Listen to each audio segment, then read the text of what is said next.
जेव्हा साहित्यिक बोलायला लागतील तेव्हा माणसं ऐकायला लागतील. कोण साहित्यिक बोलतोय हे ऐकल्यावरती मला असं वाटतं त्यांची पुस्तकंही वाचायला घेतील. कारण नुसतीच काही पुस्तकं वाचली जाणार नाहीयेत. आज हळूहळू साहित्यामधले हे सगळे पुस्तक वाचनच मुळात कमी झालेलं आहे.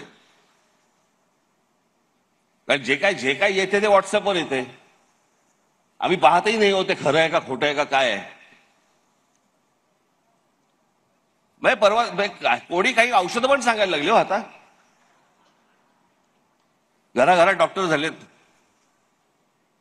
एक वेलदोडा घे, त्याच्यामध्ये थोडीशी हळद घाल, त्याच्यामध्ये थोडीशी एक वेलची घाल आणि माशाच्या लघवीचे थोडे 2 थेंब टाक. कोणी आणायचं माशाच्या लघवीचा थेंब? तो पाण्यात करणार. मोदक बघायचा कुठून जाऊन? हे असले ह्यांचे व्हॉट्सअप.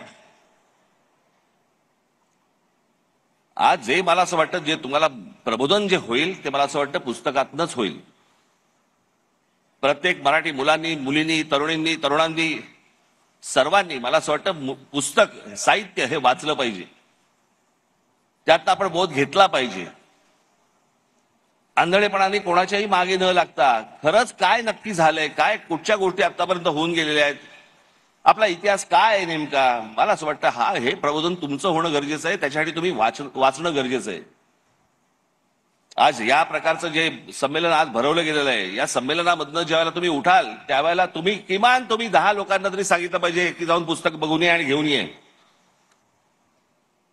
या पुस्तकांचा जेवढा प्रचार होईल, त्या पुस्तकातनं त्याच्या ज्ञानाचा जेवढा प्रचार होईल, मला असं वाटतं तो प्रत्येक मराठी माणसाच्या घरामध्ये गेला पाहिजे. तुम्ही तुमची भाषा जपली पाहिजे, मराठीचं अस्तित्व राहिलं पाहिजे. ते जर पुसणार असेल तर मला असं वाटतं असल्या संमेलनाला काही अर्थ उरत नाही. महाराष्ट्रामधल्या माझ्या मराठी बांधवाला, भगिनींना, मातांना माझी विनंती आहे, जिथे जिथे म्हणून तुम्हाला महाराष्ट्र, मराठी भाषा जिथे जिथे तुम्हाला जपता येईल त्या ठिकाणी तुम्ही ती जपली पाहिजे. तरच हे वाढेल, मोठं होईल, घडेल. तरच जग आपली दखल घेईल. एवढं आपण सर्वांनी लक्षात घेतलं पाहिजे. मी इथे काही सल्ला द्यायला उभा नाहीये इथे, परंतु आज मराठीसाठी म्हणून आम्ही आमच्या बाजूनी काम करत असतो, सरकारच्या बाजूनी काम करत असतो. पण माझे मित्र रितेश देशमुख हे येत्या पुढच्या काळामध्ये छत्रपती शिवाजी महाराजांवरती एक प्रचंड मोठा चित्रपट आज ते निर्माण करत आहेत.